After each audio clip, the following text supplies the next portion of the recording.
নজর রাখবো পরবর্তী সংবাদে। রাজ্যে দিনে দিনে বাড়ছে যান দুর্ঘটনা। কল্যাণপুরে যান দুর্ঘটনায় ইতিমধ্যে আহত হয়েছেন 3 জন। ইতিমধ্যেই অটো দুর্ঘটনায় আহত 3 যাত্রী, এমনটাই খবর উঠে আসছে।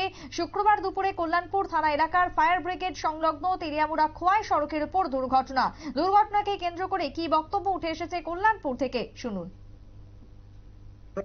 আমরা পাইছিলাম ওই আমরা অফিসের সামনে, অফিস ঠিক আমরা ডান সাইডে একটা অটো অ্যাক্সিডেন্ট পাবলিকে পাইয়ে আছে। আমরা রানিং কল আছে, রানিং কল করছে। আমরা গিয়ে পাইছি যে একটা অটো থেকে বলে 3 জন একটা প্যাসেঞ্জার আছে।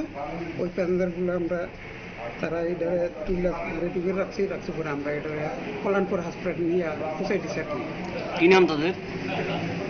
নাম হচ্ছে, একজনের নাম হচ্ছে সন্তোষ চন্দ্র দাস, হ্যাঁ, তাইনের বাড়ি হচ্ছে কমলনগর, বয়স হয়েছে 57।